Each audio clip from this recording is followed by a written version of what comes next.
नमस्कार. मी प्राध्यापिका मेधा दाते. श्रीमद भागवत सेवा चातुर्मास्य भागवत सेवेतील आजचा आपला 33वा दिवस. ओम श्री गणेशाय नमः. ओम श्री सरस्वते नमः. ओम नमो भगवते वासुदेवाय नमः. ओम नमः शिवाय नमः. गृहे गृहे गोपवधूवद कदंबा सर्वे मिलित्वा समवाप्य योगं पुण्यानि नामानि पठन्ति नित्यं गोविंद दामोदर माधवेति.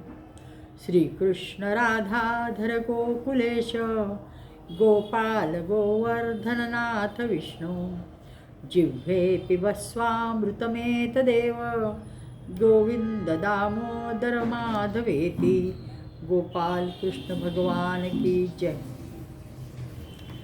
श्रीमच्छंकर देशिकेंद्र भगवान ज्ञानेश योगेश्वर सन्मार्गी जनलावण्या क्षितितला आले तुकोबापर. स्वामी साई दास गणू समर्थ गुरुया संत व्रजा भीतरी ठाके तो प्रभु हो प्रसन्न मजत्या सर्वांसवे श्रीहरी. गोपाल कृष्ण भगवान की जय. काल यज्ञवेदीतून निर्माण झालेला वृत्रासूर तो सगळ्यांना असह्य होतो आणि मग भगवान स्वतःच सांगतात की त्याला दधितीच्या अस्थीने मारा, अस्थीपासून बनवलेल्या वज्राने मारा. आणि मग ते आता सर्वजण देवता जातात मागायला. शुकदेवजी सांगतायत आता ती कथा. परीक्षित, विश्वाचे जीवनदाता श्रीहरी इंद्रास उपदेश दिल्यावर देव अंतर्धान पावतात. उदार शिरोमणी अथर्ववेदी दधीची ऋषींजवळ जाऊन देवतांनी भगवंताच्या आज्ञेनुसार याचना केली. देवतांची याचना ऐकून दधीची ऋतींना फार आनंद झाला. ते म्हणाले, देवतांनो, आपण लोकांना साधारणपणे हे माहीत आहे की मरायच्या वेळी प्राण्यांना फार कष्ट होतात. जोपर्यंत म्हणजे चेतना जीवामध्ये आहे तोपर्यंत असह्य पीडा होती. म्हणजे दुखायला लागलं की ती सहन करावीच लागते. आणि ते अति झालं की जीव मूर्छित पडतो. आणि जो जीव जगात जिवंत राहू इच्छितो त्यासाठी शरीर आवश्यक आहे, अनमोल आहे. आणि अभिष्ट वस्तू म्हणजे ते शरीरच आहे. अशा स्थितीत स्वयं भगवान विष्णूंनी जर माझे शरीर ह्या कामासाठी मागितले असेल तर म्हणजे मी नाही म्हणायचं धाडस का करेन? किंबहुना त्याच्यासारखं सार्थक माझ्या देहाचं कशात होणार नाही आहे. ते तत्काळ तयार होतात. देवतांनी सांगितलं. मग त्यांना म्हणाले की ब्रह्मन, आपल्यासारखे उदार आणि प्राणावर दया म्हणजे समस्त प्राणांवर दया करणारे महापुरुष, ज्यांच्या कर्मांनी मोठे मोठे यशस्वी महानुभव, म्हणजे असं तुम्ही कर्म करताय की तुमच्या कर्माची प्रशंसा सर्व जगत करेल असं ते सांगतायत. प्राण्यांच्या भल्यासाठी कोणती वस्तू तुम्ही देणार नाही. कारण आणि मग आता ही प्रत्यक्ष शरीर द्यायची वेळ आल्यावरही आपण मागे वळत नाही आहे. भगवन, ह्यात काही संदेह नाही की याचक स्वार्थी असतो. कारण देवतांना तो वृत्रासूर अनावर झालेला असतो, त्याला मारणं आपण अशक्य असतं. म्हणून ते त्याला मारायच्या हेतूनच आलेले असतात. त्यांचा स्वार्थ असतो हे नक्कीच आहे. म्हणून ते स्वतः देवताच सांगतायत की जो कोणी याचक तुमच्यासारख्या महापुरुषांकडे येतो त्यांचा काही ना काहीतरी स्वार्थ असतो हे नक्कीच. आणि त्यांना देणाऱ्याच्या कठीणतेचा विचार करण्याची बुद्धी नसते. कारण आता देह सोडायचा आहे, देहदान करायचं आहे, ही काही साधी गोष्ट नाही. त्यांना किती कठीण आहे ह्याचंही भान राहतं. पण तरीसुद्धा लाज सोडूनच थोडक्यात देव बोलत आहेत. म्हणजे यत्किंचितही भीड न बाळगता, कारण आत्ता काम साधायचं आहे त्यांना. आणि मग ते म्हणत आहेत की ती बुद्धी नसते, विचार करायची बुद्धी नसते, संकोच बाळगत नाहीत. म्हणजे मी तुम्हाला जे आत्ता मगाशी लाज हा शब्द वाढला, संकोच ते बाळगत नाहीत. जर ती समजही त्यांच्याजवळ नसते आणि ती असेलच कशी, आणि जर असती तर त्यांनी अशी वस्तू मागितलीच कशी असती. अरे हा माणूस म्हणजे दधीची ऋषी आपल्याला देह त्यागून त्यांच्या अस्थी देतील का? त्यांनी का द्याव्या? म्हणजे आपण असं त्यांच्यासाठी काय केलं आहे असा विचारही मनाला शिवत नाही. हे देवता अप्रत्यक्षपणे स्वतःच सांगतायत, कारण आम्हाला आत्ता आमचा स्वार्थ, आमचा जीव वाचणं, स्वर्गाचं गेलेलं जे काही त्यांचं राज्य आहे ते परत मिळवणं, हे सगळं असतात. त्यामुळं ते समजून घ्यायची, हे किती कठीण आहे देह सोडायचा, ही भाव समजून घ्यायची कुवत मागणाऱ्याकडं, याचकाकडं नसते. आणि त्याचप्रमाणे दाता पण मागणाऱ्याची अडचण जाणत नाही, अन्यथा त्याच्या तोंडून कदापि नाही निघणार नाही, जर त्यांनी जाणलं तर. दधीची ऋषी म्हणाले, देवतांनो, मी तुमच्या तोंडून धर्माची गोष्ट ऐकण्यासाठीच तुमच्या मागणीची उपेक्षा केली होती. म्हणजे खरं तर ते लगेच तयार होत आहेत, नाही म्हणलेलेच नाही आहेत, पण भगवंतानी हे असं सांगितलं वगैरे, थोडा वेळ घालवला असं ह्या देवतांना वाटतं. म्हणून ते, आणि स्वतः ऋषींना वाटतं की आपण त्यांची उपेक्षा केली आहे देवांची, असं देवतांना भासलं आहे. म्हणून ते म्हणत आहेत की मला उपेक्षा म्हणजे करावी लागली, कारण तुमच्याकडनं धर्माचं ज्ञान ऐकायचं आहे. हे घ्या, मी माझे शरीर आपणासाठी आत्ताच्या आत्ता सोडतो, कारण एक दिवस तर माणसाला देह सोडायचाच असतो ना. हे देव शिरोमणींनो, जो माणूस या विनाशी शरीराचा उपयोग दुःखी प्राण्यांवर दया करण्यासाठी मुख्यतः धर्म व गौणत्वाने यश संपादन करत नाही, तो जड झाडे बुंध्यापेक्षा खालचा आहे. म्हणजे झाडाचा बुंधा हा जड असतो, तो तळात असतो, त्याच्याही पेक्षा तो जड आहे असं म्हटलं आहे. जो हे जाणत नाही, लोकांवर कृपा करणं, दया करणं, मदत करणं हे चांगलं आहे, ती करावी असं जो जीव जाणत नाही, तो त्याला अत्यंत लाकडासारखं, बुंध्याच्या लाकडासारखी उपमा त्याने दिलेली आहे दधीचीने. मोठमोठ्या महात्म्यांनी ह्या शरीराची नसून अविनाशी धर्माची उपासना केली आहे. त्याचे स्वरूप बस इतकेच आहे की माणसाने कोणत्याही प्राण्याच्या दुःखावरून दुःखाचा अनुभव घ्यावा. खूप एखादा प्राणी दुःख असेल तर त्याच्या दुःखाशी समरस व्हावा. रे कसा हा दुःख भोगतोय, आपण त्या ठिकाणी नाही, किंबहुना किती यातना त्याला त्या भोगाव्या लागत आहेत याचा विचार करावा. आणि त्याच्या आपण त्या ठिकाणी असतो किंवा मला हे भोगावं लागलं असतं हा विचार करावा. दुसऱ्याच्या दुःखावरून दुःख जाणावं आणि स्वतःच्या त्याचबरोबर कोणाच्याही सुखावरून सुखाचा अनुभव घ्यावा. प्रत्येक सुख किंवा प्रत्येक दुःख हे मला अनुभवायला मिळायलाच पाहिजे असा शहाण्या माणसाने आग्रह धरू नये. दुसऱ्यांचं समजून, म्हणजे ते शहाणं व्हावं आणि समजून घ्यावं असं ते सांगतात. जगातील धन, जन, शरीर हे पदार्थ क्षणभंगूर आहेत, ते जाणारच आहेत कधी ना कधी. हे आपल्याला काही कामाला येत नाही. शेवटी दुसऱ्यांना उपयोग होईल काही कसं. मग कोणाला जर उपयोगच होणार नसेल तर मग कृपणता का बाळगायची. त्यापेक्षा मी माझा देह तुम्हाला देऊन टाकला तर तो तुमच्या कामी येतो आहे ना, म्हणजे मीही धन्य. किती दुःखाची गोष्ट आहे की हा मरणधर्मा मनुष्य दुसऱ्यांवर उपकार करून घेत नाही. ज्यावेळेस त्याला म्हणजे जाणतोय की स्वतः नुसतं धन, मन, शरीर, संपर्क हे वाढवून फायदा नाही, त्याचा उपयोग जगाला करून देणं हे उपयोगाचं आहे, हे जाणतच नसेल तर म्हणजे माणुसकी, थोडक्यात माणुसकी जर तो जाणत नसेल तर ह्या शरीराचा काय उपयोग आहे. लोकांवर उपकार करायला शिका. म्हणजे ते म्हणते की उपकार म्हणजे मदत करायची, त्यांना ते उपकार वाटतात. पण तुम्हाला जर असं वाटत असेल की लोकांना मदत करण्याने काय होतं तर तुम्ही उपकार समजा, मी त्याच्यावर उपकार केले असं समजा, पण मदत करा. कुठून तरी परमोच्च माणुसकी जाणून दुसऱ्याच्या भावनांचा विचार करून वागा. आणि मनुष्य दुसऱ्यांवर उपकार करून जर घेता येत नसेल, माणुसकीचा उपयोग करून देऊन दुसऱ्यांना जर आपण तो मनुष्य धर्म पाळत नसेल तर मग माणुसकीला किंवा मनुष्य देहात, ह्या देहात आपण ज्या आलो आहे त्या देहाला उपयोग काय. शुकदेवजी सांगतात, परीक्षित, अथर्ववेदी महर्षी दधीची यांनी असा निश्चय करून आपले आपणास शांतपणे बसून उत्तराभिमुख बसले, स्वतःला परब्रह्मामध्ये संपूर्ण इंद्रियांना लीन केलं, भगवंतात लीन करून टाकले आणि सहज सहज स्थूल देह त्यागले. किती सहज गोष्ट आहे ही.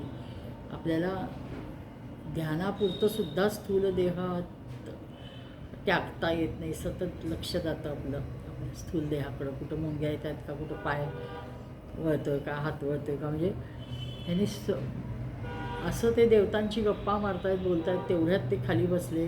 त्यांनी आसन लावलं, उत्तरेकडे तोंड करून बसले, भगवंताला आवाहन केलं, देहाला संपूर्ण इंद्रियांचे व्यवहार थांबवले. ते मनबुद्धीद्वारे देह सोडून दिला, म्हणजे परमात्म्यात लीन झाले आणि देह सोडला. त्यांचे इंद्रिय, प्राण, मन, बुद्धी स्थिर होते, दृष्टी तत्वमयी होती, त्यांचे सारे बंधन तुटले होते. तेव्हा भगवंताशी अत्यंत युक्त होऊन ते स्थिर झाले. त्यांना या गोष्टीला पत्ता पण लागला नाही की आपण देह सोडून दिला आहे. इतक्या सहज त्यांचा देह त्यांनी सोडला. म्हणजेच खरोखर जसं कपडे आपण बदलतो, जे गीतेत उपमा दिली आहे मांसाशी जीर्ण, आणि ते खरंच असे महात्मे करणारे होते आपल्याकडं. त्यांनी सहज एक देह सोडून दिला आणि त्या देहाचे काष्ठ ही या देवतांना कामासाठी दिली. भगवंताची शक्ती मिळवून इंद्राला बळ आलं आणि मग त्यांनी विश्वकर्म्याने त्यांना त्या दधीचींच्या अस्थीपासून सुंदर वज्र बनवून दिलं. ते हातात घेऊन त्यांनी इंद्राला इतका चेव आला की तो ऐरावतावर चढला. त्याच्याबरोबर सर्व देवता लोक तयार झाले. मोठमोठे ऋषी मुनी देवराज इंद्राची स्तुती करत चालू लागले. त्यामुळे इंद्राला आणखीन बळ मिळालं. त्यांनी त्रिलोकाला आनंद देण्यासाठी, वृत्रासुराचा वध करण्यासाठी संपूर्ण शक्तीनिशी ते धावा बोलले.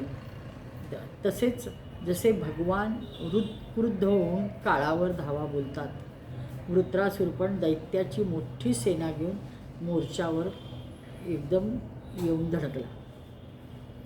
जे वैवस्वत मन्वंतर सध्या चालू आहे, म्हणजे जेव्हा हे त्यांनी सांगत होते कथा त्या काळात, त्याचा पहिल्या चतुर्युगीचे त्रेतायुग नुकते आरंभ झाले होते. म्हणजे प्रत्येक काय 300-300 वर्ष, 500-500 वर्ष जे काही कालक्रमाने ठरवलं आहे त्याच्याबद्दल कन्फ्युजन आहे. पण जे काही त्यांनी ठरवलं आहे त्यानुसार प्रत्येक ह्याच्यात महिन्यात म्हणा किंवा ऋतूमध्ये किती वेळ म्हणजे तिथं हे करायचं हे ठरलेलं आहे. ते सगळं ते सांगतायत की चतुर्युगीचे त्रेतायुग नुकते आरंभ झाले. त्यावेळी नर्मदा तटावर दैवतांचे दैत्यांबरोबर भयंकर संग्राम केला. त्यावेळी देवराज इंद्र हातात वज्र घेऊन रुद्र, वसु, आदित्य, म्हणजे आता सगळ्या देवता होत्या, पण त्यांची नावं अगदी प्रकर्षाने व्यासजी नमूद करतात की दोन्ही अश्विनी कुमार, पितृगण, अग्नी, मरुद्गण, रुमुद्गण, साध्यगण, विश्वेदेव, सर्व अष्टवसू, सगळेजण आदित्य, 12 आदित्य, हे सगळेजण ते इंद्राला अग्रभागी ठेवून पुढं म्हणजे इंद्राच्या बरोबर युद्धाला गेले. वृत्रासुर आदी दैत्य त्यांना आपल्याबरोबर आलेले पाहून फार चिडले, संतापून उठला आणि त्यांना आता ह्यांना इतकं बळ आलं होतं की मानसिक बळ आलं होतं. भगवंतांनी त्यांना आशीर्वाद दिला होता, तुम्ही दधितींचं अस्थिचं पासून वज्र बनवून न्या सांगितलं होतं. एक प्रकारे यशस्वी होणार आता खात्रीच होती. त्यामुळं झालं काय की भराभर त्यांनी त्या राक्षस सेनेवर, त्या दैत्यांच्या सेनेवर तुटून पडले. हयग्रीव, शंकुशिरा, नमुची, शंभर, अनर्वा, द्विमूर्धा, ऋषभ, अंबर, विप्रचित्ती, अयोमुख, पुलोमा, वृषपर्वा, प्रहेती, उत्कल, सुमाला आदी हजारो दैत्य, दानव, यक्ष, राक्षस, नंतर सोन्याच्या अलंकाराने नटलेले नटून थडून ससज्ज होऊन राजा इंद्राच्या सेनेला पुढे जाण्यापासून अडवू लागले. म्हणजे ते दैत्य त्याला इंद्राला पुढे जाऊ देईनात. पण ते घमेंडी आसूर सिंहनाद करत होते, सावधानपणे देवतांवर प्रहार करू लागले.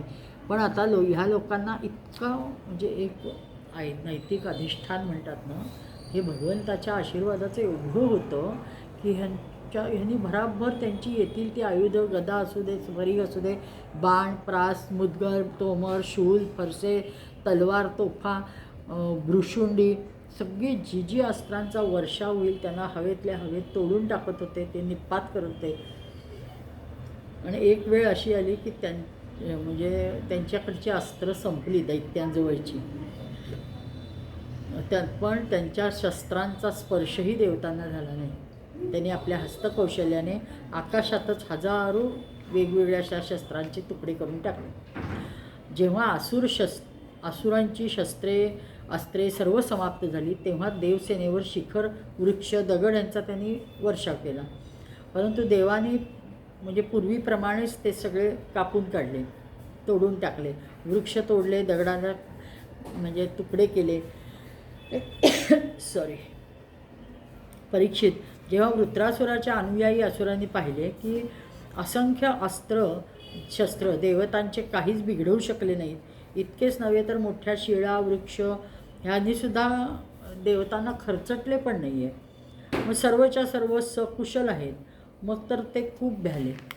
आणि दैत्य देवतांना पराजित करण्यासाठी जो जो उपाय करतात ते जे करतील ते निष्फळ व्हायला लागलं. जे करतील ते यांचं मनोधैर्य वाढण्याचं किती परिणाम असतो.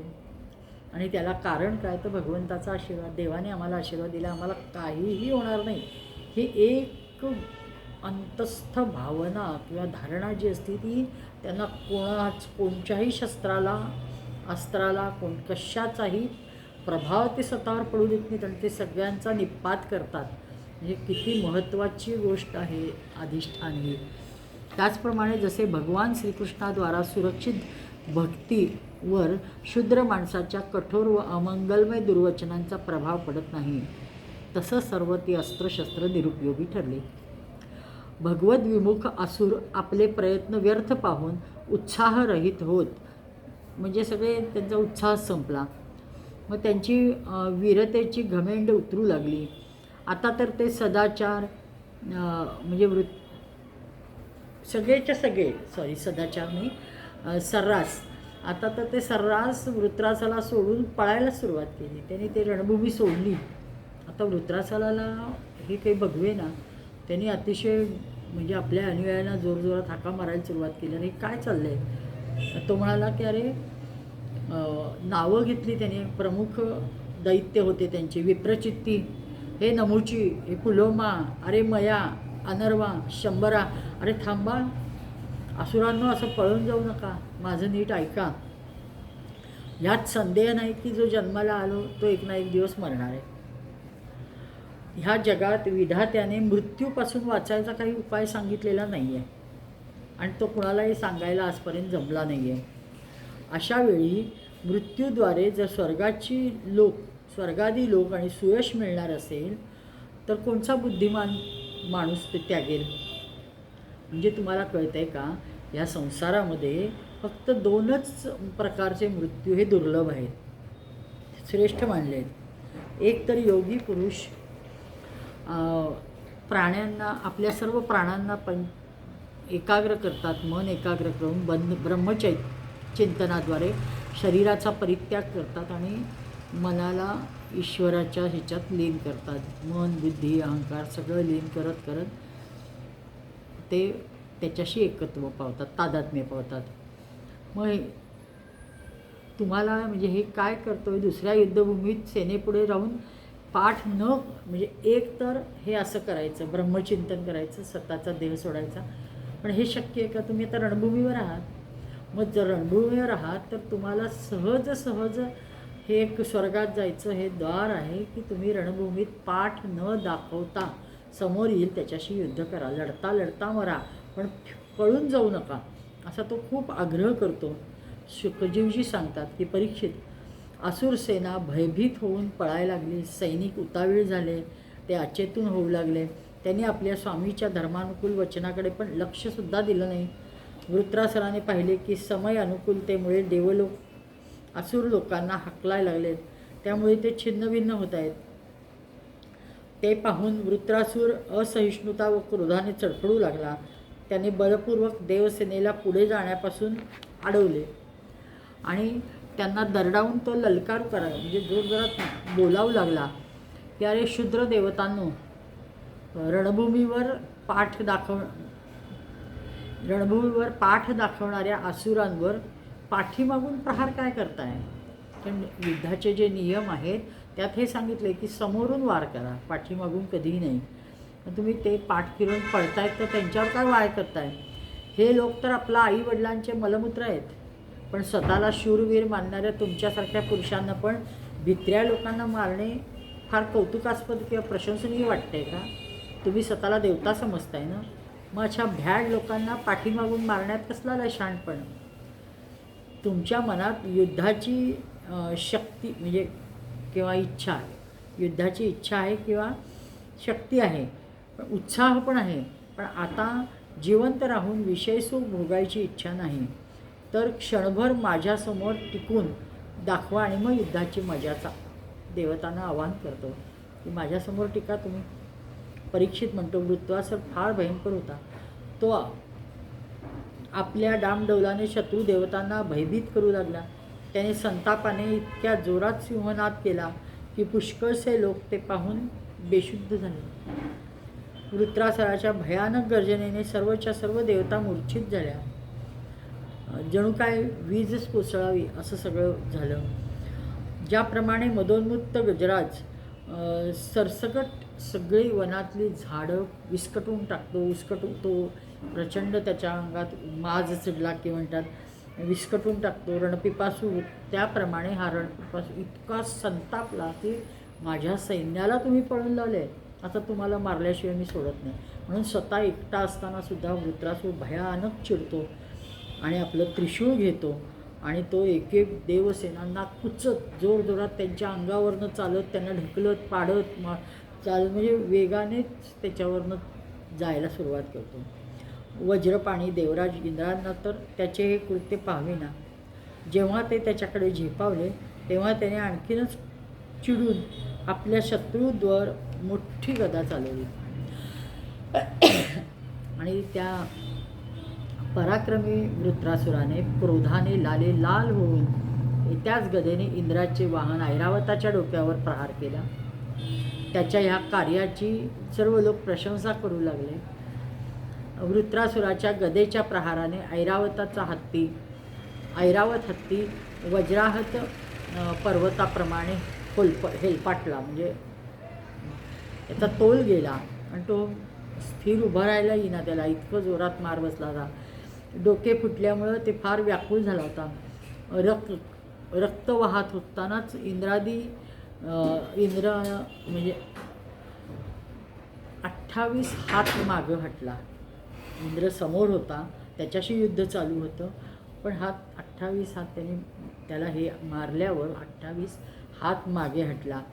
वृत्रासुराने पाहिले की माझा आणि मुळात देवराज इंद्राचा हत्ती ऐरावत होता तोही मूर्छित झाला. त्याला इतक्या जोरात ती गदाचा प्रहार बसला की तो मूर्छित झाला. स्वयं ते ग्रस्त झाले. हे पाहून धर्मयुद्धाचे मर्मज्ञ वृत्रासुराने त्यांच्यावर पुन्हा गदा चालवली नाही.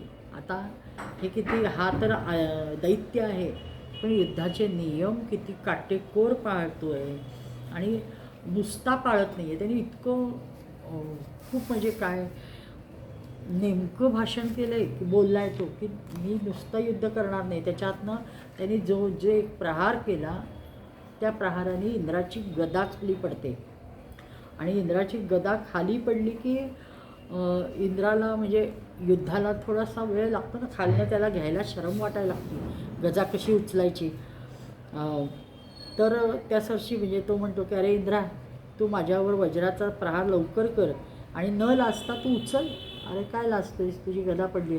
आणि जोपर्यंत त्यांनी गदा हातात घेतलेली नाही तोपर्यंत वृत्रासूर त्याच्यावर प्रहार करत नाही.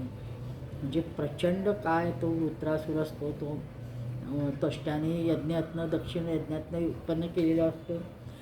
आणि खरं तर इंद्राला मारणारा मला म्हणजे काय दोनदा झालेलं आहे असं. हे आता ह्या ऋषींच्या बाबतीत झाले आणि एकदा त्या आदितीने जेव्हा ते इंद्राकडून मारला गेलेला असा मंत्र म्हणते ती पुढं येते ती कथा पुढं. पण आत्ता हा इथं पण असंच झालेलं आहे.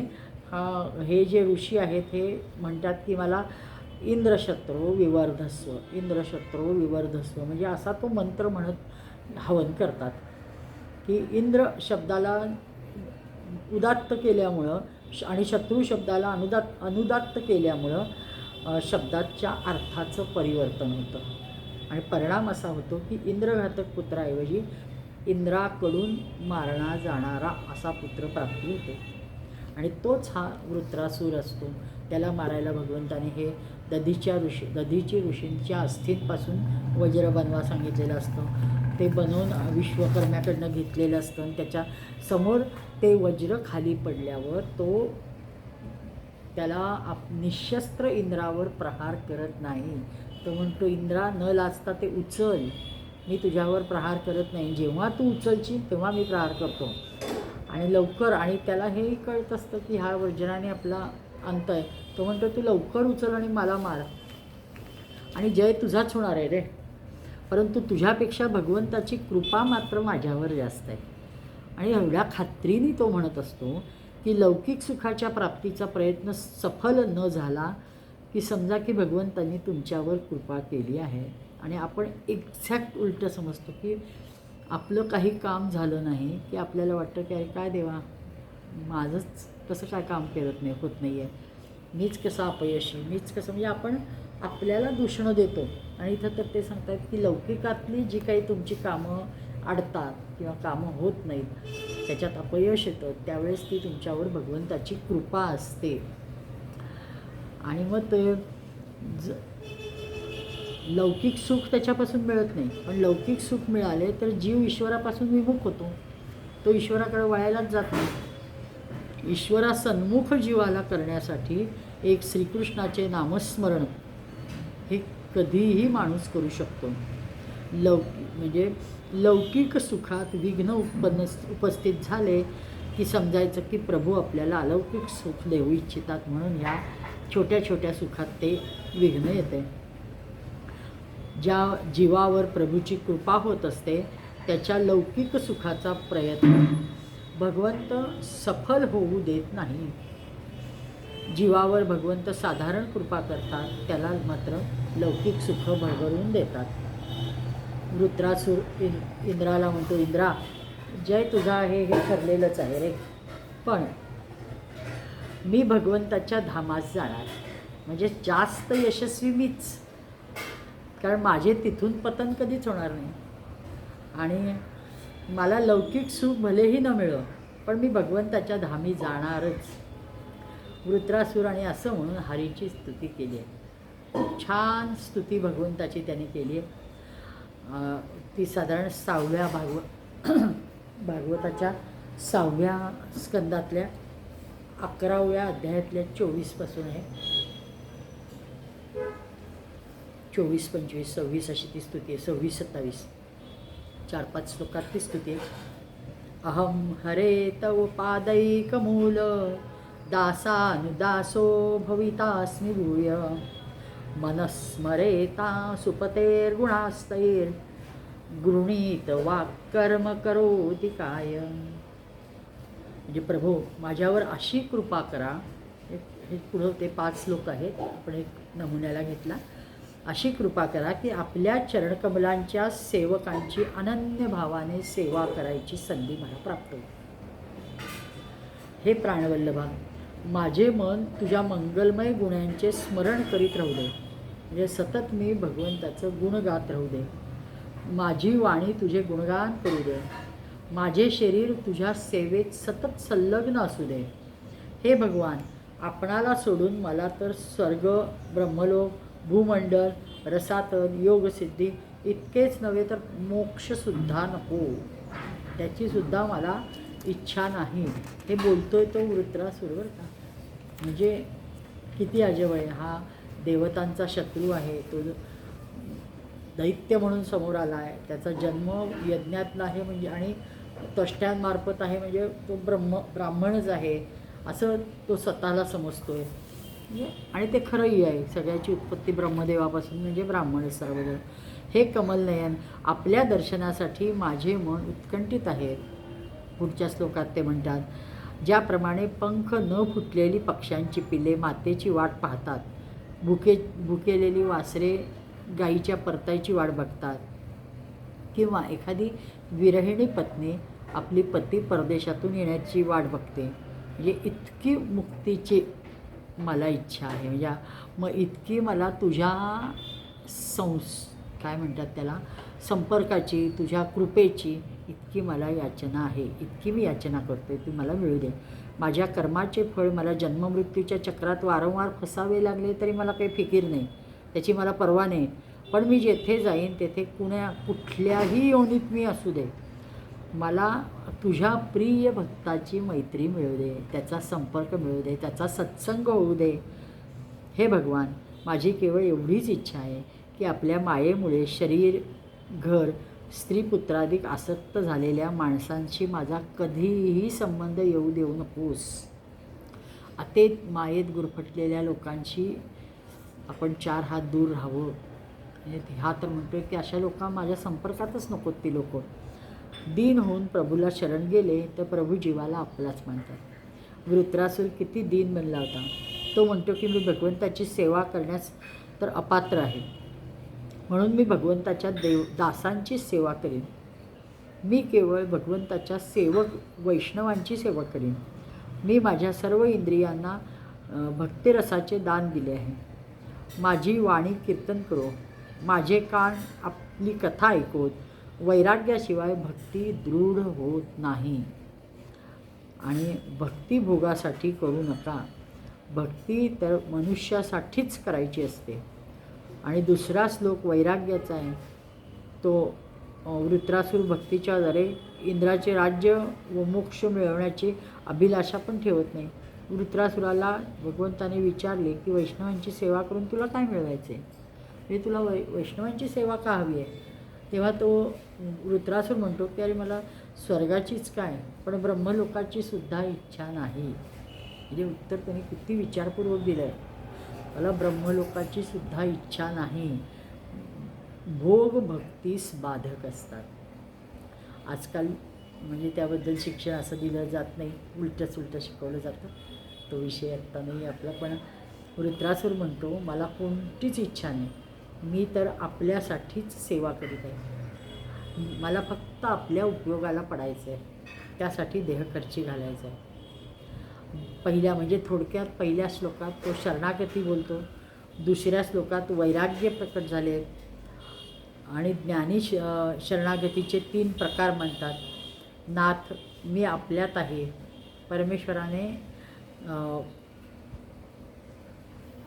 आपला मानल्यावर जीव म्हणजे एकदा मी भगवंताचा आणि भगवान माझे, एक इतकी विलक्षण निर्धास्तता येते की कोणत्याही क्षणी आपल्याला आपण सार्वभौम समजायला लागतो. मनाला भीती स्पर्शच करत नाही, यत्किंचित स्पर्श करत नाही. कारण अरे तो परमात्मा आपल्याला आहे. कोणत्याही क्षणी काहीही लागलं की भगवान नुसतं मनातून म्हणायचा अवकाश की त्या गोष्टी तुमच्यासमोर हजर असतात. रामकृष्ण परमहंस म्हणायचे, अशा अष्टमहासिद्धी तुमच्या अवतीभोवती इतक्या नाचतात जर तुम्ही दृढ भक्ती केली तर. पण म्हणजे पुन्हा हे सगळे संत सगळेच जण सांगतात की तुम्ही त्यात अडकू नका आणि त्या रिद्धिसिद्धींकडे डुंकूनही पाहू नका, आणि तरच मग तुम्ही भक्तीला जवळ कराल असं होईल ना. ते म्हणतात मला म्हणजे मी भगवंताचा सेवक वैष्णवांची सेवा करेन. म्हणजे एका वैष्णवाच्या घरचा दास बनवा मला. मी माझ्या सर्व इंद्रियांना भक्तिरसाचे दान दिले आहे. माझी वाणी कीर्तन करो, माझे कान कथा ऐको. वैराग्याशिवाय भक्ती दृढ होत नसते. भक्ती भोगासाठी करू नका. भक्ती तर फक्त भगवंतासाठी करायची असते. म्हणजे असं ते ज्या पहिल्या श्लोकात म्हणतो. दुसऱ्या श्लोकात तो सांगतो की वैराग्याचा श्लोक आहे. वृत्रासुर भक्तीच्या द्वारे इंद्राचे राज्य मोक्ष मिळण्याची अभिलाषाही ठेवत नाही. भगवंताला वृत्रासुराला विचारले की वैष्णवांची सेवा तुला म्हणजे काही मागायची आहे का. ते एकदा तुम्हाला समजा मी तुला वैष्णवांची सेवा करायची संधी दिली तर त्याच्यातून तुला काय मिळणार आहे, म्हणजे तू का ते मागतोयस, असं देव विचारत आहे. तेव्हा तो म्हणाला की मला स्वर्गाचीच काय पण ब्रह्मलोकाची सुद्धा अजिबात इच्छा नाही. किती अजब आहे. भोग भक्तीस बाधक असतात. आजकाल शिक्षणही तसेच दिले जात असते. म्हणजे आपण बघतो की खूप विचित्र प्रकाराने हे केलं जातं. असं म्हणजे आध्यात्मिक गुरुसुद्धा भोगासहित ज्ञान किंवा भोगासहित भक्ती असं काहीतरी विचित्र शिकवतात. त्यावेळेस आश्चर्य वाटतं. हा वृत्रासुर म्हणतो मला तर कशाचीही इच्छा नाही, मी तर फक्त आपल्यासाठीच सेवा करतोय, आपल्याच उपयोगात येऊ इच्छितोय. ज्ञानी शरणागतीचे 3 प्रकार सांगत असतात. मी आपला आहे, परमेश्वराने आपला मानल्यावर जीव मानतो की ठाकूरजी माझे आहेत, भगवंत माझे आहेत. मग असे मानल्यावर अनुभव येतो की जगात आता आणखी काहीच नाही राहिलं. आणि ज्ञान वैराग्य वाढल्यावर सर्व काही भगवतमय वाटू लागतं.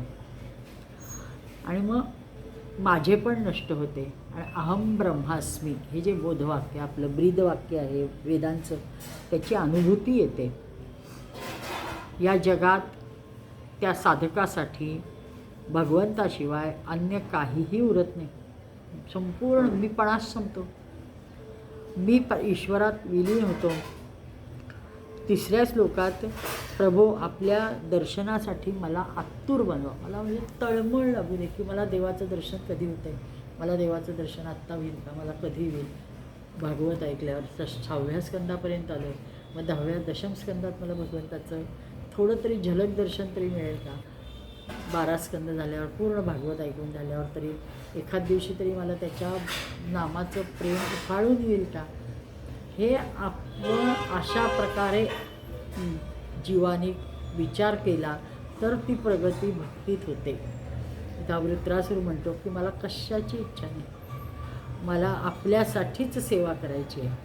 आणि मी पण त्याच्याजवळ माझं मी पण उरलंच नाही आहे. प्रभू मला तुमच्या दर्शनासाठी इतकं आतुर बनवा की, आणि परमात्मा म्हणजे पूर्ण प्रेम आहे आणि मी प्रेमाची याचना करते. माझ्या रोमारोमात तुमच्याबद्दलचं ईश्वराबद्दलचं प्रेम ओतप्रोत भरून राहू दे. जीव पूर्ण प्रेम होऊ देत नाही. परमात्मा पूर्ण प्रेम मागतो. देव म्हणतो थोडंसं जीव म्हणतो हे एवढं बास आहे, म्हणजे एवढंच मी करीन असा जीव सांगतो. आणि मग प्रभू देवाला तर पूर्ण प्रेम हवं असतं. म्हणून जो जीव देवाला आवडत नसतो, जीव आपले प्रेम देत असतो स्त्री पुत्रादिकांना.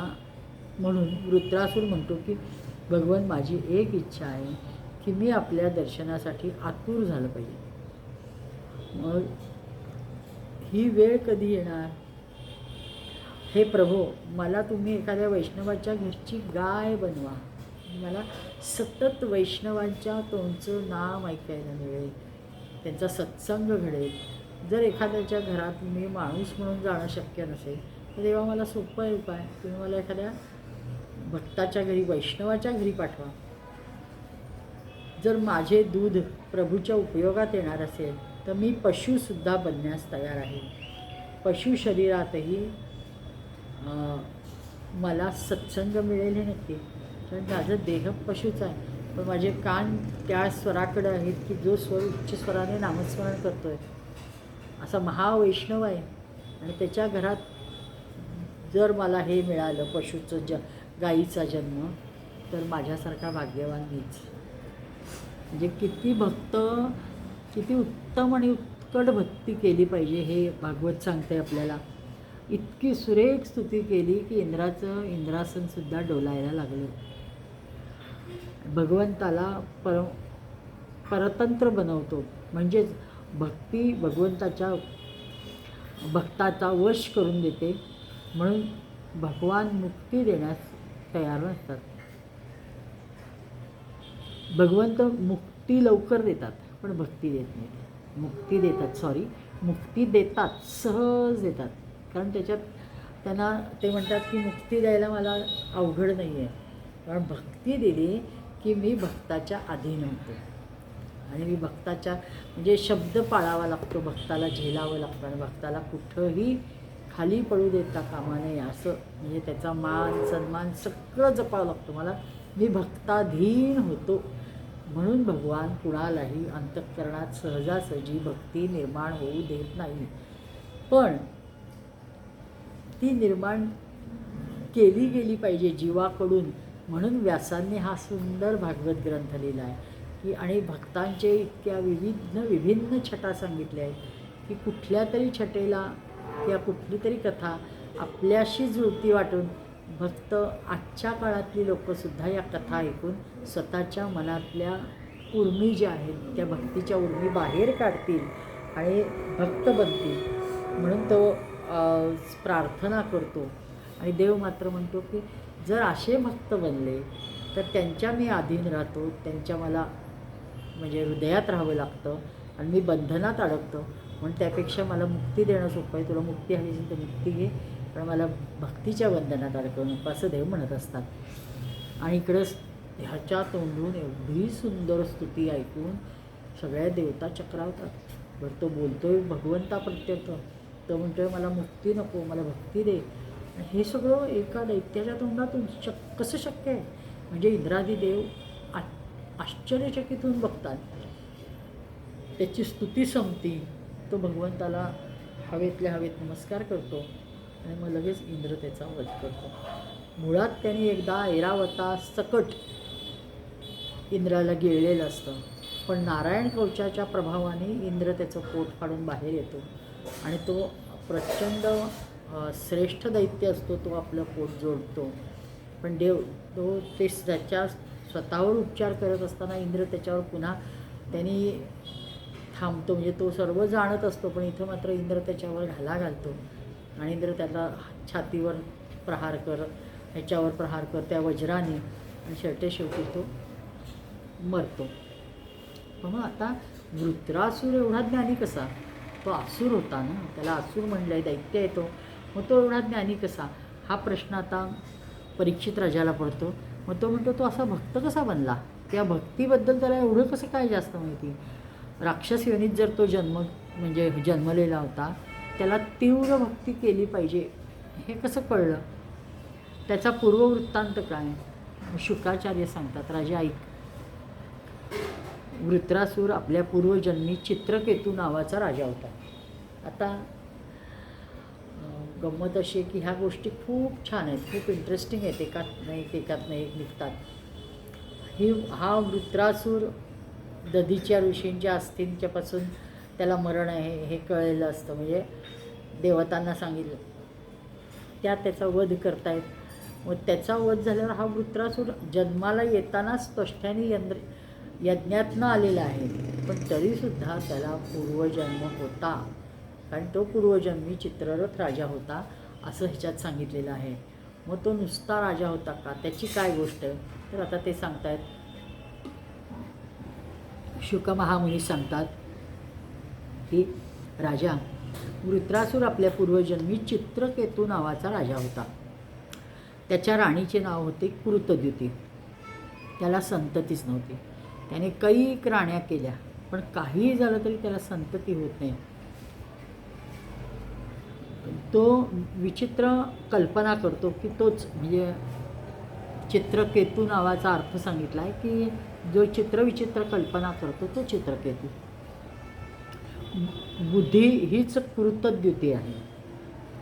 आणि येथे शब्दार्थ लक्षार्थ लक्षात घेतला पाहिजे.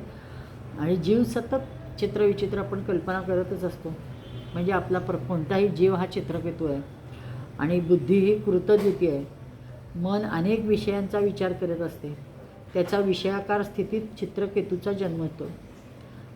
दडलेले बाहेरचे भजन म्हणजे बाहेरचे चित्रच भजनात विघ्न आणत असते. एकदा राजा चित्रकेतू यांच्या घरी अंगिरा आले. अंगिरा त्यांना भागवतामध्ये नारद आणि ते म्हणजे ते दोघंजण आलेत आणि त्या ऋषींना पाहिल्यावर राजाच्या डोक्यात एकच, आपल्याला पुत्र नाही, त्याच्या डोक्यात एकच असतं, ते इतकं कट्ट असतं. तर म्हणतो मला पुत्रला पाहिजे. त्या अंगिरा ऋषींना म्हणजे साष्टांग दंडवत घालतो, त्यांचं पाद्यपूजा वगैरे सगळं करून घेतो आणि म्हणतो मला पुत्र पाहिजे. म्हणजे तो अधीरतेने बोलतो. ज्यांना मुले आहेत त्यांना शांती कुठं आहे, राजाला ते विचारतात. अरे राजा, जे आहे त्यात तू शांत राहा ना, तुला माहिती आहे का. म्हणजे तो म्हणतो मला मुलगा झाल्याशिवाय शांती मिळणार नाही चित्ताला. ते म्हणतात अरे ज्यांना खूप मुलं आहेत त्यांना शांती आहे का, असं कसं म्हणतोयस तू. पण तुला तुला काही संतान नाही हेच चांगले आहे ना राजा. पण राजाच्या मनात अनेक कल्पना उत्पन्न होत्या. तो त्याने दुराग्रह धरला आणि शेवटी ऋषी म्हणाले ठीक आहे, तुला माझ्या कृपेने एक मुलगा होईल.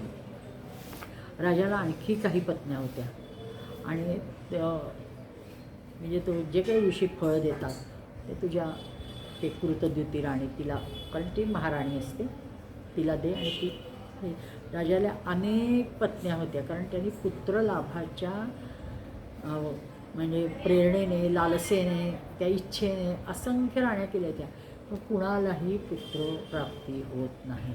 आणि त्या सगळ्या जणींना पुत्रप्राप्तीची सुप्त इच्छा असते.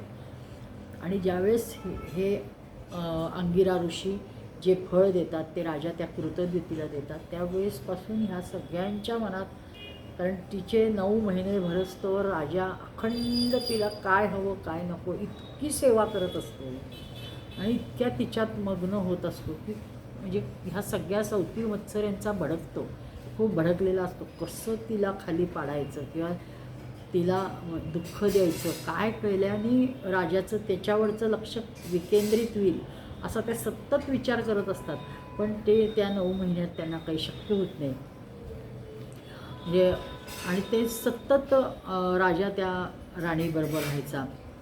आणि त्या एकदा ह्यांचा सवती मत्सर त्यांना शेवटी राजाने दिलेल्या, हे ऋषीने दिलेल्या फळाचा उपयोग योग्य वेळी होतो. राजाला छान मुलगा होतो. आणि पण ह्या सवती मत्सराने पछाडलेल्या ज्या स्त्रिया असतात त्या सगळ्याजणी शेवटी त्यांचा जो द्रोह असतो तो एके ठिकाणी येतो. म्हणजे त्या सगळ्या राजा विन्मुख झालेल्या ज्या असतात त्या सगळ्याजणी एक होतात आणि मग त्या म्हणतात की आता आपण काहीतरी याच्यावर एक उपाय करायला हवा की जेणेकरून राजाचं आणि त्या राणीचं दोघांचं, महाराणीचं लक्ष त्या मुलापासून लांब जाईल आणि राजा फिरून आपल्याकडे येईल. म्हणजे किती विचित्र आणि वाईट विचार करत असतात ते त्यांना आधी लक्षात येत नाही. आणि मग असे बाळ झोपलेलं असताना त्या सावत्र माता त्या बाळाच्या त्याला विष देतात आणि ते विष खाऊन तो मुलगा मरतो. पाळण्यात असलेला बाळाला बरं का, म्हणजे अर्भकालाच म्हणायला पाहिजे. आणि हे चित्रकेतू आणि ही जी राणी असते हे निवांत असतात, त्यांना बाळ झोपलं आहे त्याच्या तिथं आवाज करायला नको म्हणून लांब लांब लांब राहतात की जेणेकरून शांत झोप होऊ दे. आणि बराच वेळ झाला बाळ हल्लं कसं नाही म्हणून ती जवळ येऊन पाहते तर तोंडातून फेस येत असतो. आणि ती दासी म्हणजे पळत येते सांगायला की राणी काय झालं बघा, आणि म्हणजे बाळाला कोणीतरी घात केला आहे. आणि ते पळत सुटते, ती राजाच्या नावाने ओरडते. राजा आणि राणी दोघंही बाळाच्या पाळण्याकडं धावत सुटतात आणि पाहतात तर खरंच त्याच्या तोंडातून फेस येत असतो आणि तो शांत शरीर पडलेलं असतं, म्हणजे थंडगार झालेलं असतं. म्हणजे तो कधीच त्याला मारून टाकलेलं असतं. 1-2 तास झाले असं त्यांना जाणवतो, अरे रे रे रे. आणि इतका अमाप शोक करतात की विचारताच होय नाही, कारण प्रचंड मुलासाठी तो अगतिक झालेला असतो आणि त्यांनी ती प्रार्थना करून ते बाळ मिळवलेलं असतं. आणि आता काय करू म्हणजे त्याला असं होतं की ते आधी दुःखी होतो त्याला. म्हणजे इतका काळ ते बाळाचं म्हणजे शरीर ते ठेवतात, ते तेलात घालून पूर्वी ठेवायचे काहिलीत म्हणलं तसं. पण ते मूल गेलं आहे हे मानायलाच तयार नाही. आणि त्या ज्या ऋषींनी मला उपदेश केला आहे त्यांना पुन्हा पाचारण केलं तर नक्कीच ते बाळ पुन्हा जिवंत होईल असं मनात राजा विचार करतो. आणि पुन्हा खरंच कर्मधर्म संयोगाने खूप दिवसांनी, जवळजवळ 5-6 महिन्यांनी अंगिरा ऋषी नारदांबरोबरच पुन्हा घरी येतात. पुत्राच्या मृत्यूने राजा राणी प्रचंड विलाप, म्हणजे आत्ताच बाळ गेलं आहे अशा अवस्थेत ते विलापाच्या असतात. पण हे पाहून नारद त्यांना उपदेश देतात की अरे मुलाकरता किती व्यर्थ रडताय. आता तुम्ही स्वतः करता अश्रू गाळा, किती काळ घालवलात तुम्ही. आणि तुम्ही म्हणजे काय म्हणजे नारदाला काय बोलून काय नको होतं. नारद डोक्यावर हात मारत, गप्प बसा, रडू नका, आणि तुमच्यासाठीच अश्रू ढाळायचे हे पक्क धरा. अरे कोणचा मुलगा, कुठून आला, कुठं गेला, याचा तरी विचार करा.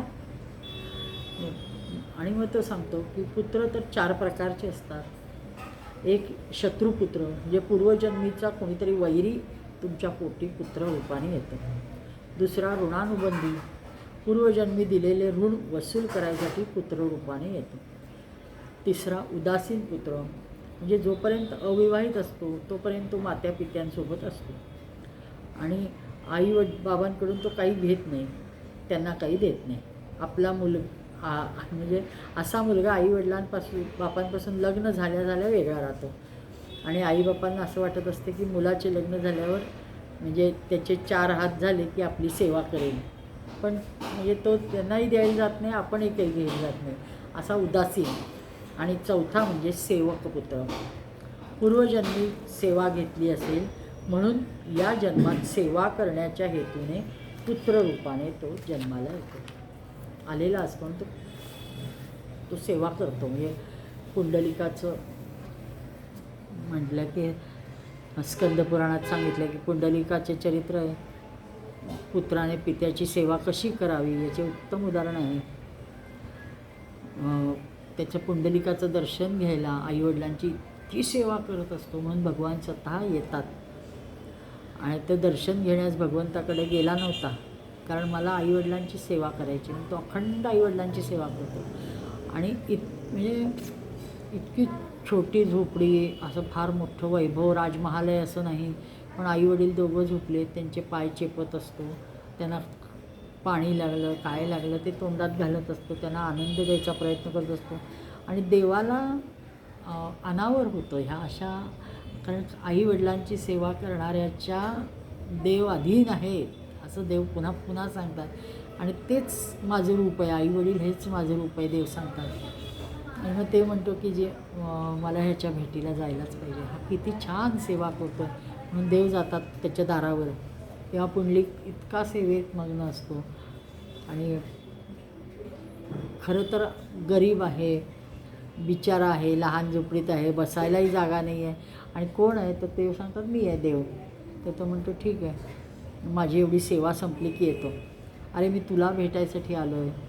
तर म्हणे हो ठीक आहे. मग जवळ एक वीट पडलेली असते, तेव्हा मी एवढाच तुझा आदर सत्कार करू शकतो आत्ता सध्या, म्हणून ती वीट देवाकडं फेकतो आणि तुम्ही ह्याच्यावर बसा. म्हणजे आपण पाणी बसायला जसं देतो तसं आता काही मी पाणी देऊ शकत नाही, पण तुम्ही या विटेवर उभे राहा आणि माझी सेवा झाली की मी तुमचा पाहुणचार करतो. असं म्हणून जोपर्यंत माझी आईवडिलांची सेवा पूर्ण होत नाही तोपर्यंत तुम्ही या विटेवर उभे राहा.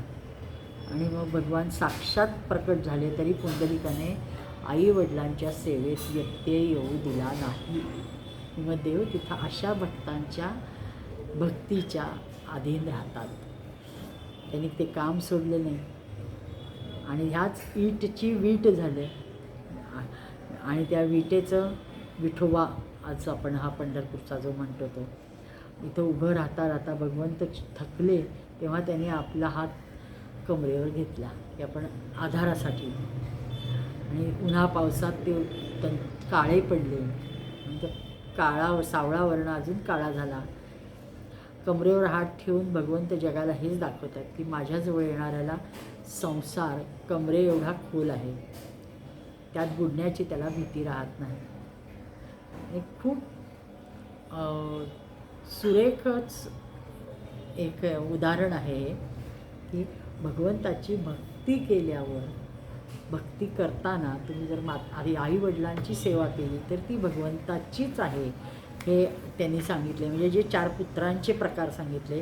आणि हे सगळं सांगण्याचा उद्देश काय आहे, जे नारद म्हणत आहेत की अरे तू सोडून दे, तो एक जन्मात म्हणजे तुझा तो मुलगा आला जन्माला, थोडा सहवास दिला, तुम्हाला आनंद दिला, तेवढाच आनंद देणं तुम्हाला अभिप्रेत होतं, त्याच्यापेक्षा जास्त नाही.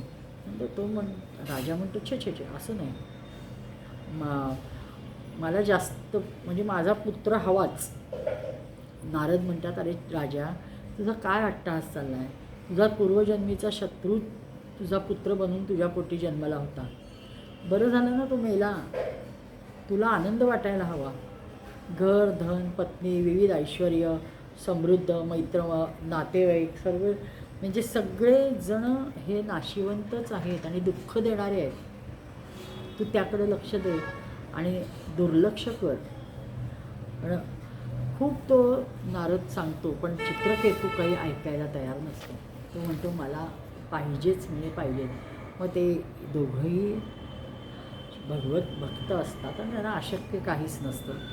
मग तेव्हा अगदी ज्यावेळेस तो काकुळतीला येतो तेव्हा ते त्या ज्या गेलेल्या मृत प्रेतात्मा राजकुमाराचा असतो त्याला ते पाचारण करतात आणि हे बघ तुझे आईवडील तुझ्यासाठी किती विलाप करतायत असं सांगतात नारद आणि अंगिरा ऋषी. तर ते म्हणतात माझे 1000 जन्म झालेत, त्यातील कोणकोणच्या मातापित्यांची मी ओळख ठेवत बसू. असे बोलून तो म्हणतो की हे कुठल्या जन्मातले माझे मातापिता आहेत? तर माणूस जन्मातले. म्हणजे ठीक आहे असं म्हणून तो निघून जातो. म्हणजे त्याला काही पडलेलं नसतं, काहीही वाटत नाही. तो म्हणजे जीवाची गती किती विलक्षण आहे. राजा, नारद म्हणतात, आता राजा, अरे ज्याच्यासाठी शोक तू करत होतास तो तुझ्याकडे पाहायला आणि तुझ्यासाठी थांबायला तयार नाही. तो नुसता कुठल्या जन्मातले आईवडील आहेत विचारला आणि गेला निघून. आणि त्याच्यासाठी तू शोक करतोय.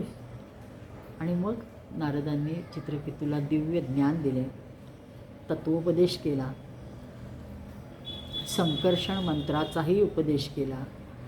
आणि मग चित्रकेतू राजाने तपश्चर्या केली, भगवंताच्या नावाचा जप केला, त्याला भगवंताचे दर्शन झाले, सर्व पापांचा क्षय झाला आणि त्याला तो पार्षद झाला आहे पुढं भगवंताचा. इतकी अफाळ भक्ती त्याने केली, तो इतका त्यात रममाण झाला. हे सगळं त्रेतायुगातलं आहे, घडलं आहे असं ते सांगितलं. आणि मग एके दिवशी आकाशात विहार करत होता. पुन्हा गोष्टीतून गोष्ट इतक्या आहेत या की तो आकाशातून विहार करत असताना म्हणजे त्याचा पूर्वजन्म काय हे सांगायचं, त्याचं ते आपण आता उद्या बघू. आजची ही 33व्या दिवसाची सेवा श्रीकृष्णार्पणमस्तु. गोपाल कृष्ण भगवान की जय. जय हो जय श्री भागवता, आरती करू तुझ भगवंता. श्री शुकमुनीने परम भक्तीने नाना परीने गायले जा हरिचरिता. आरती करू तुझ भगवंता. ग्रंथ नव्हे हा श्रीकृष्ण, गीते वेदी मन पूर्ण. अनन्य होता या शरण, खचित टळे जन्म मरण. त्रिताप जाती चिरये शांती, नाथ ही वदती रामपदी ठेवू माथा. आरती करू तुझ भगवंता. जय हो जय श्री भागवता, आरती करू तुझ भगवंता. गोपाल कृष्ण भगवान की जय. देवदेवेश्वर भगवान परशुराम भगवान की जय. परम सद्गुरु श्री गजानन महाराज की जय. आपली ईश प्रार्थना राहिली. करुणानिधे प्रभोन दोषान् क्षमस्व भगवन्. सुचिरात् प्रसुप्त देशं परिबोधयाशु भगवन्. भुवि भूत सर्वभाषा परिपूरिताभिलाषा. श्वसितीव देवभाषा तां पालयस्व भगवन्. आसीत् कदाचिदेषा वाणी विशुद्धवेषा. अधुना लवावशेषा तामाश्रयस्व भगवान्। देशे स्वतन्त्रतायाः प्राचीनसभ्यतायाः समयं समर्गताया पुनरानयस्व भगवन्। करुणानिधे प्रभो नो दोषान् क्षमस्व भगवन्। सुचिरात् प्रसुप्तदेशं परिबोधयाशु भगवन्। गोपाल कृष्ण भगवान की जय। देवदेवेश्वर भगवान परशुराम भगवान की जय। परम सद्गुरु श्री गजानन महाराज की जय।